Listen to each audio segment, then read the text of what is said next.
네, 대규모 데이터 유출 사태가 발생한 쿠팡의 일간 활성자 이용자 수가 다시 1,600만 명대로 떨어졌습니다. 쿠팡의 대응 방식에 불안을 느끼고 정보 유출로 인한 2차 피해를 우려하는 소비자들의 이탈이 정말 가시화되고 있는 건지, 그리고 소비자들의 손해배상 어떻게 될지 두 분과 얘기 나눠보겠습니다. 마종수 한국유통연수원 교수, 박중훈 리더스인덱스 대표 나오셨습니다. 어서 오세요. 네, 안녕하세요. 자, 쿠팡 사태가 지금 불안감이 진정되지 않고 있습니다. 2차 피해는 내가 보지 않을지 이런 걱정이 가장 높고 차제 쿠팡을 벗어나겠다. 뭐 탈퇴도 늘고 있다는 소식이 전해오는데 일각에서는 뭐 이용자 수가 오히려 늘고 있다는 소식도 오고 좀 헷갈립니다. 마종수 교수님, 이 탈쿠팡 움직임이 이번에 조금 확실하게 일어나고 있는 걸까요? 예, 물론 일부 언론에서는 지금 쿠팡 탈퇴자도 많이 늘고 있고 불매운동도 하고 있다라고 얘기를 하고 있는데요.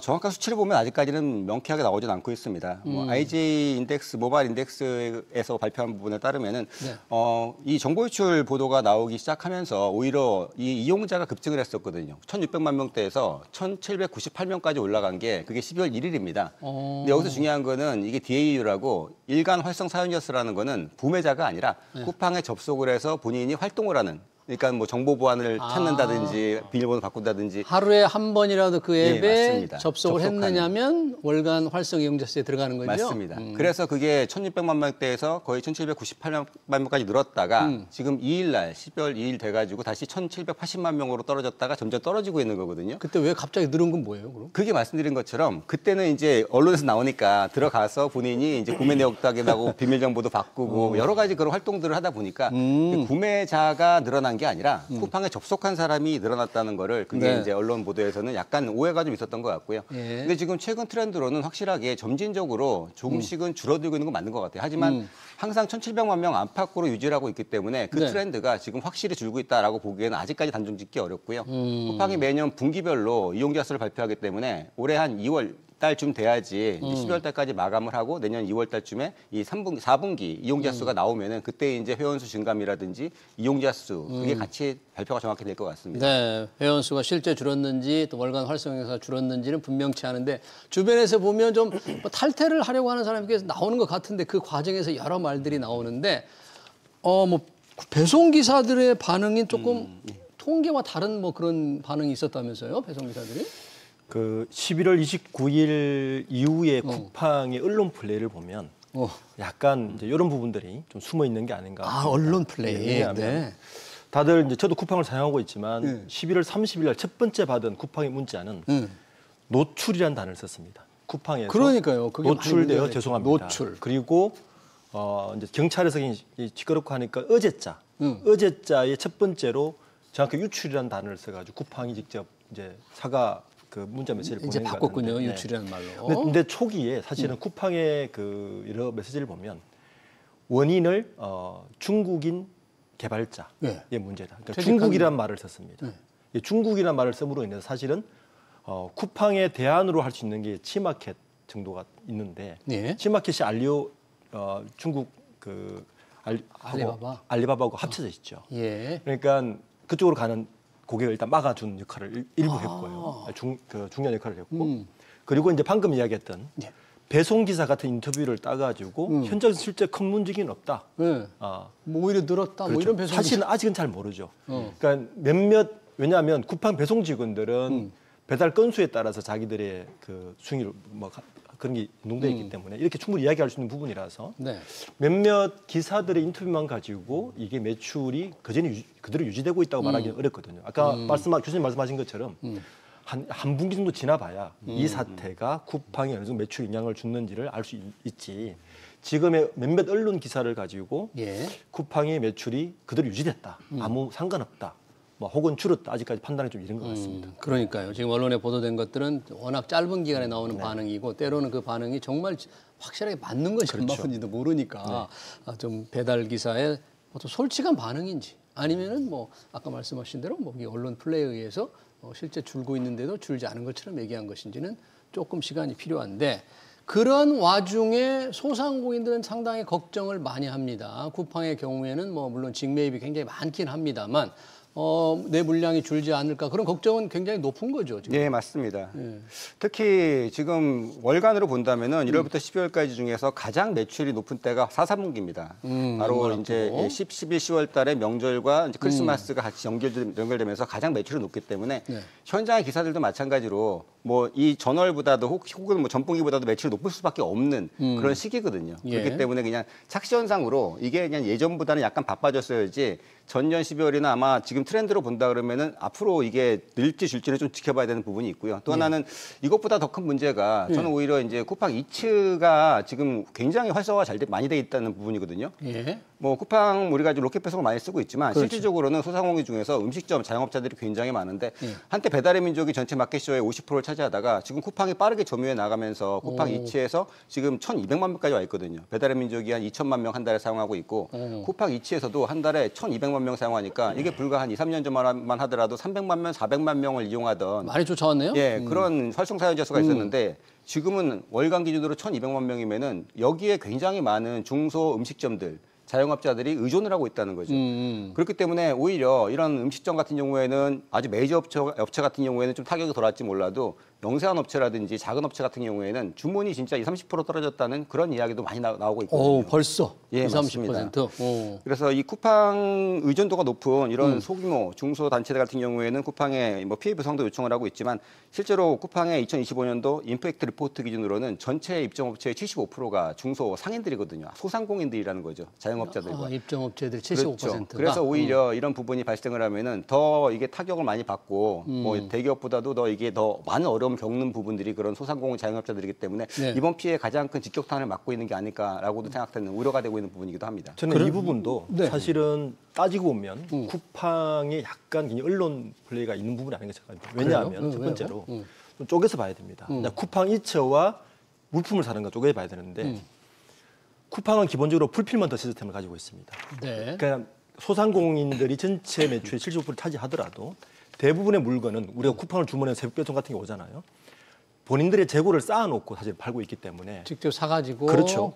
한 일주일 만에 매출이 줄었다. 이걸 어불성치는 이야기입니다.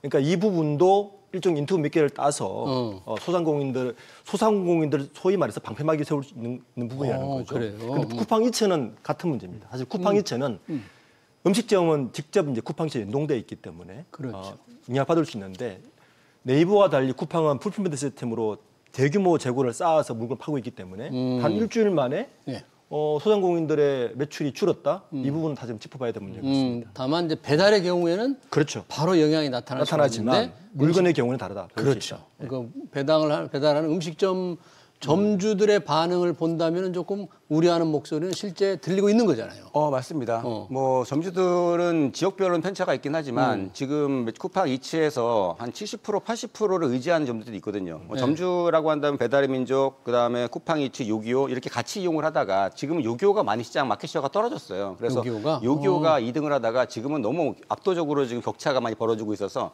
대부분은 배달의 민족과 쿠팡 이츠를 사용하는데 아직까지는 쿠팡 이츠가 여러 가지 그런 프로모션이라든지 그런 게 좀 강화를 많이 시켜줬기 때문에 일부 업체들은 배달의 민족보다도 쿠팡 이츠 쪽으로 더 많이 쏠려 있다는 거죠. 이런 상황에서 저런 정보보호 우려가 터져버리면은 뭐 일반적으로 제가 주문을 하더라도 이게 주문 한 번으로 내 또 정보가 또 나가는 거 아닌가 이런 우려가 있기 때문에 거기에 좀 아주 민감하게 좀 반응을 하고 있는 것 같습니다. 저희가 이제 피해를 얘기하는 와중에 시청자가 쿠팡은 외국 기업이다 퇴출되어야 합니다라는 글을 올렸는데 이 부분은 이제 김범석 미국 본사 의장 얘기를 할 때 이 부분에 대한 의견을 조금 얘기해 주시면 좋겠습니다. 외국 기업인지 한국 기업인지. 자, 이 지금 최근에 쿠팡 이러니까 탈퇴하는 사람 아까 조금 있을 것 같다고 했잖아요. 근데 이게 탈퇴 절차가 복잡해가지고 또 방송 미디어 통신위원회한테 지금 뭐 사실 조사를 받는데 이게 어떤 문제가 있길래 이런 지적이 나오나요? 이게 이제 전기통신사업법상 이용자의 해지권을 제한하는 행위이지 않느냐라는 이제 문제입니다. 이용자들이 지금 권리를 제한한다. 그렇죠. 이제 지금 현재 쿠팡을 탈퇴하려면 화면 기준으로 6단계를 거쳐야 됩니다. 6단계나. 뭐 주관식 설문조사에 동의해야 되고 거기다가 모바일만 해결되는 게 아니고 모바일에서 PC까지 또 이동을 해야 됩니다. 그래요? 모바일에서 할 수가 없거든요. 모바일에서 다 끝나는 게 아니에요? 그리고 PC에서 한 번 더 로그인을 해야 되고 거기다가 뭐 이용자에게 탈퇴 제고를 압박성 메시지 예를 들면 지금 쿠팡의 경우는 다른 이커머스와 달리 지금 쿠팡 이체 있죠. 그다음에 쿠팡 플레이 스포츠 좋아하는 MZ 세대들은 쿠팡 없이는 굉장히 힘들 겁니다. 맞아요. 그리고 뭐 컨텐츠 사업도 하고 있어서 여러 가지에 대한 유혹성 메시지 이런 것들이 계속 압박성 메시지로 느껴지는 거죠. 거기에다가 더 큰 문제는 제가 볼 때 지금 60대 이상의 쿠팡 사용자가 한 300만 명 가까이 되는데 이분들 속수무책이라는 겁니다. 이 절차를 할 수 없기 때문에. 그분들은 6단계를 다 하는데도 참 보통 인내심이 필요한 게 아니라 그래서 이 쉽지 않겠네요. 전기통신법상에 이 부분을 다시 한번 사실 조사에 착수한다고 이제 밝힌 거죠. 네, 가입은 쉬운데 이게 탈퇴가 어렵게 만든다.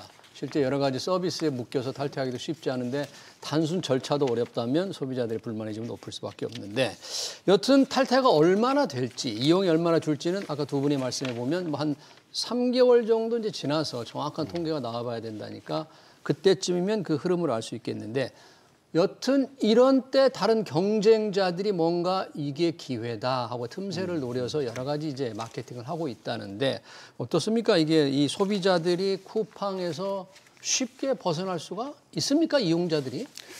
사실은 쿠팡을 벗어나기가 쉽지가 않은 구조죠. 뭐 앵커님도 아시겠지만 대부분의 우리나라 이커머스 기업 중에서 쿠팡만큼 빠른 배송, 무조건 반품, 그리고 말씀드린 것처럼 OTT 서비스도 있고 OTT. 굉장히 많은 이런 생활 관련 밀착 서비스가 돼 있기 때문에 쿠팡 서비스에서 한 번에 끊고 나오기는 사실 거의 불가능하다고 보고 있습니다. 그렇기 때문에 조금 어려움이 있어도 여태까지 계속 그 부분이 유지가 됐던 부분이고요. 실제로 쿠팡 화재가 났을 때도 사실 그때 동탄센터 2021년도에 화재가 났을 때도 그때도 쿠팡이 위기다라고 했지만 그때 멤버가 떨어지지 않았고요. 작년도 4월 달에 쿠팡 멤버 비용이 4,980원에서 7,890원으로 70%가 올라갔을 때 그때도 탈팡 엄청날 거다 했지만 오히려 늘어버렸어요. 늘었어요? 예, 그 정도로 쿠팡에 대한 충성도가 굉장히 강합니다. 그렇기 때문에 쉽게 쿠팡을 빠져나올 수는 없다라고는 보고 있습니다. 다만 이번 기회에 어떻게 보면은 쿠팡뿐이 아니라 대체제가 분명히 있다는 거죠. 쿠팡 외에 네이버라든지 지마켓이라든지 11번가라든지 그다음에 새우배송 같은 경우에는 컬리나 오아시스 같은 대체제들이 충분히 있기 때문에 그 대체제들 쪽으로 일정 부분 이동하는 흐름이 좀 보이고는 있습니다. 여튼 그 흐름이 어떻게 될지 탈쿠팡 이루어질지를 우리가 이렇게 생각하다 보니까 쿠팡의 나름의 기업의 경쟁력은 대단하다. 뭐 이렇게 좀 인정을 할 필요도 있겠네요. 이게 보니까. 그렇죠. 실제 쿠팡이 지금처럼 이런 사태에서도 굉장히 어떻게 보면 진정성 없는 뭐 사과를 한다든지 이런 거 보면 저는 카카오톡 사태가 기억이 나더라고요. 카카오톡? 우리 카카오톡 그 사고 났을 때 사실은 대다수 국민들이 불편해서 못 하겠다고 이야기합니다. 그렇죠. 그 첫 화면 바꿨을 때. 그리고 그 이전에 이제 카카오톡의 그 서버 사고 났을 때도 멈췄을 때도 너무 생활 속에 깊숙이 들어가 있으니까 지금 쿠팡을 보면 일단 로켓 배송, 새벽 배송은 아마 대안제가 없을 거고요. 전 세계에서 그런 서비스가 없죠. 그리고 이 정도 서비스를 광범위한 커버리지를 갖고 있는 것도 없을 것이고. 그렇죠. 그리고 이미 락인 욕구가 너무 큽니다. 아까 이야기했던 대로 단순히 물품뿐만 아니라 이츠 그리고 컨텐츠, 쿠팡 플레이 여러 가지가 묶이는 효과가 너무 크고. 거기에다가 저는 JP 모건의 리포트가 굉장히 좀 우리나라 국민으로서 가슴이 아팠는데 뭐라 그랬냐면 두 개의 단어를 썼습니다. 쿠팡이 저렇게 사고를 쳐도 큰 영향이 없을 것이다. 큰 영향이 없을 것이다. 그리고 사실 주가가 올랐죠. 그 이유가 뭐냐면 대체 불가능한 시장 독점력이라고. 두 번째가 뭐냐면 이게 참 자존심 상했는데 한국민들의 개인정보 유출에 대한 둔감성을 짚었습니다. 정보 유출에 대한 둔감성. 이거 뭐라 그랬지? 대표님에서 뭐라 우리 둔감하지 않는데. 개인정보 유출은 피할 수 없는 일이라는 학습 효과가 가시되어 있다. 이전에 SK텔레콤, KT, 뭐 이전에 이런 이유 때문에 쿠팡의 독점적 시장 지배력은 그렇게 약화되지 않을 것이다라고 아마 진단을 내린 것 같습니다. 그래요. 지금 박주원 대표 말씀 들어보니까 개인정보에 우리가 한국 사람이 좀 둔감하다는 JP모건의 리포트에 대해서는 조금 아쉬움이 좀 드네요. 좀 섭섭한데 우리가 그렇게 둔감하지 않은데 이번에 조금 본때를 보여주겠다는 소비자들도 많이 있을 것 같습니다. 이번에는. 자, 대체 불가능하다고 했는데 실제 대체제가 없는 건 아닙니다. 시장 점유율로만 본다면 네이버도 굉장하고 쓱닷컴도 있고 11번가 있는데 어떻습니까? 이 다른 경쟁업체들의 서비스가 쿠팡에 정말 절대 못 미칠까요? 사실 우리나라 이커머스 전체 시장 규모가 작년 기준으로 본다면 한 227조 정도가 나왔었거든요. 올해 같은 경우에는 그러니까 2020 한 올해 25년도에는 250조 정도까지 예상이 되는데 이 시장에서 압도적인 1위는 사실 쿠팡은 맞습니다. 쿠팡이 매출액이 전년도에 44조, 올해 같은 경우에는 50조 이상을 찍을 거기 때문에 당연하게 매출로만 본다고 그러더라도 쿠팡이 전체에서 본다면 한 23% 정도 매출이 나오고요. 그러니까 4명 중에 1명은 전자상거래에서 쿠팡에서 구매를 한다는 거죠. 그 정도로 굉장히 큰 공룡 기업인데 그거에 거의 비슷하게 따라가는 기업 하나가 있는데 그게 바로 네이버입니다. 네이버는 사실은 이 커머스 기업으로 분류하고 있지는 않지만 명확하게 그 안에는 스마트 스토어라고 불리는 이 개인적인 네이버 스토어에 운영되어 있는 셀러들이 한 50만 명이 있거든요. 그 네이버 셀러에 소속되어 있는 50만 명이 거기서 발생되는 거래액이 50조 정도 됩니다. 그렇기 때문에 쿠팡 거래액과 네이버 거래액이 몇 조 차이로 지금 네이버가 쿠팡을 빠르게 쫓아가고 있는 그런 모습이기 때문에 네이버야말로 쿠팡을 대체할 수 있는 가장 강력한 그런 경쟁자라고 볼 수 있고요. 또 네이버가 최근에 컬리와 같이 뭐 지분도 인수를 하면서 새벽 배송도 강화를 하고 있고 무료 배송, 무료 반품도 굉장히 힘을 쏟고 있어요. 그래서 이번 29일, 30일 이 사건이 터지고 나서 뭐 지마켓도 그렇지만 네이버도 사실 매출이 많이 늘었거든요. 네이버 플러스토어가 29일, 30일 며칠 상관에 30% 이상 매출이 늘어난 것도 있었고요. 이 반사 효과를 좀 누리고 있는 거예요? 아주 짧은 기간이라서 사실 이게 어디까지인지도 봐야 되겠지만 뭐 11번가라든지 지마켓 역시도 한 20%대 매출이 신장한 모습을 볼 수가 있습니다. 물론 단기간에 불안심내에 의해서 그런 부분이 나왔다고 볼 수 있겠지만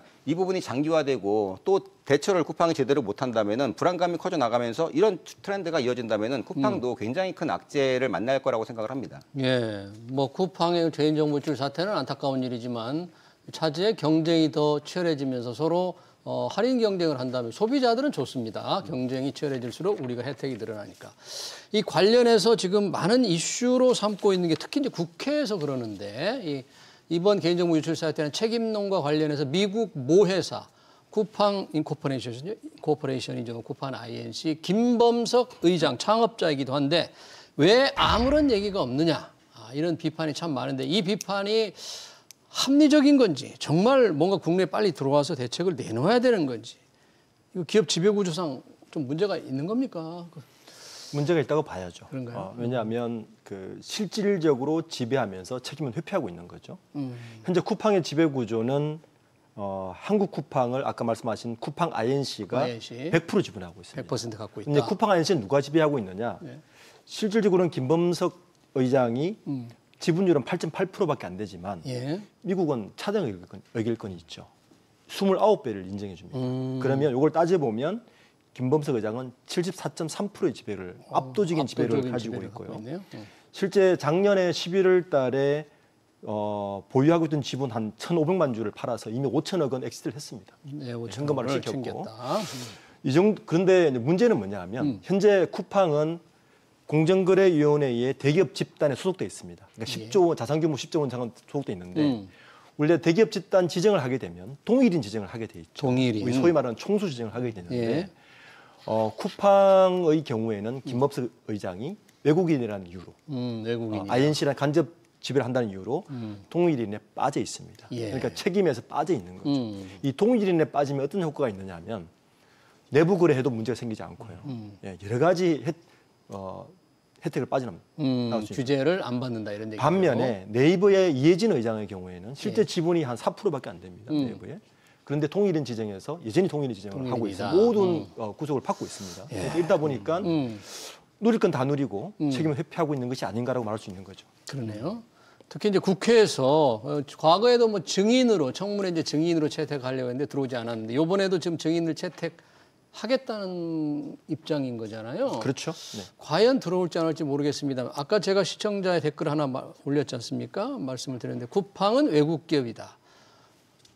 쿠팡이 외국 기업인가 아닌가? 외국 기업의 정의도 참 쉽지는 않아요. 지분만으로 외국 기업이라고 할 수 있나? 한국에서 막대한 고용을 하고 있는데 이거 외국 기업이라고 뭐라 해야 되나? 좀 어려움이 있습니다. 혹시 이 부분에 대한 뭐 사실 이것도 좀 민감한 부분이긴 합니다. 뭐 앵커님 말씀처럼 뭐 지분만으로 따진다 그러면 삼성전자도 외국 기업이 될 수도 있는 부분 아닙니까? 그렇죠. 그걸로 볼 수는 없지만 사실 그리고 쿠팡이 이제 국내에서 올리는 매출이 한 90%가 넘어가거든요. 사실. 그렇죠. 그렇게 따진다면은 국내에서 매출도 올리고 영업이익도 올리고 영업이익이 작년, 재작년 연속으로 해서 7천억, 6천억대가 나왔고 올해는 제 예상으로 1조대까지 나올 것 같아요. 영업이익이. 영업이익을 국내에서 1조대까지 올리는 회사가 사회적 책임을 다하지 못한다는 것도 문제고요.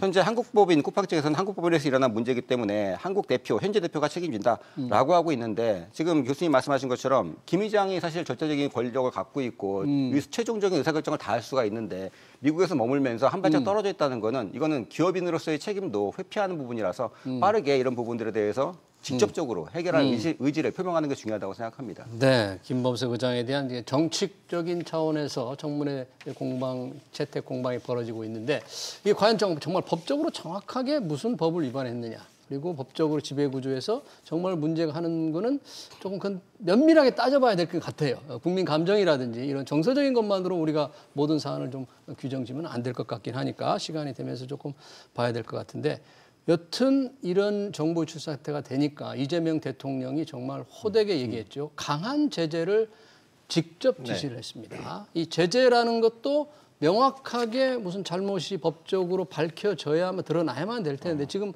손해배상은 이미 청구가 됐고 미국에서 뭐 집단 소송이 시작될 거라는 그런 뉴스가 있던데 어떻게 진행될까요?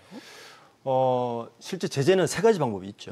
일단 정부 차원에서 법적 위반을 했기 때문에 유출이 확실하다면 징벌적 손해배상이 하나가 있고요. 정부 차원이고 그리고 어떤 페널티 규제가 하나 있겠죠. 영업상에. 그리고 두 번째고 세 번째가 뭐냐면 민간인 소비자들이 직접 하는 집단 손해배상이 있습니다. 이 세 가지가 있는데 일단 이재명 대통령이 이야기한 거는 첫 번째죠. 징벌적 손해배상. 요거는 매출액의 3%까지 3%까지 매길 수 있다라고 얘기하는데 우리가 요 앞선 사건을 이 SK텔레콤이죠. SK텔레콤이 작년 매출이 12조 7천억이었어요. 7천억이었는데 결론적으로 단순 산출을 하면 징벌적 손해배상의 맥스 3%를 다 맞으면 3천억 원대 중반까지 과징금이 나올 수 있는 거예요. 과징금 나올 수 있는데 1차, 2차 가중 강경을 거치면서 최종적으로 1,348억 결론냈거든요. 이것도 실질적으로 SK텔레콤에서 수긍 안 하겠죠. 그렇죠. 그래서 행정소송하고 또 하면 더 줄어서 실제로는 1% 미만이 됐습니다. 그러면 이 징벌적 과징금은 결론적으로 그 쿠팡도 3%로 그러면 올해 매출액을 보면 약 40조를 예상하면 한 1조 2천억? 3% 최대로 매긴다면 거기에서 SK텔레콤처럼 강경하면 1% 선이면 여기도 한 4천억 선. 거기에서도 행정소송하면 더 낮아지는 경우가 발생할 것 같고 문제는 이제 민간인의 손해배상인데 이게 미국하고 우리나라하고 굉장히 천차만별입니다. 미국의 경우에는 집단 손해배상의 경우에는 손해배상 청구를 해서 단 한 사람이라도 이기면 사용자 전체에게 손해배상을 해주는 제도입니다. 전체가. 우리나라는 신청한 사람에게만 손해배상을 해줍니다. 지금 예를 들어서 민간 로펌 몇 곳에서 인당 10만 원, 20만 원 손해배상을 한 것은 거기에 어플라이하고 신청한 사람에게 그것도 이겼을 경우에 손해배상 하는 건데 지금 방금 말씀하시듯이 미국의 경우에는 이게 다릅니다.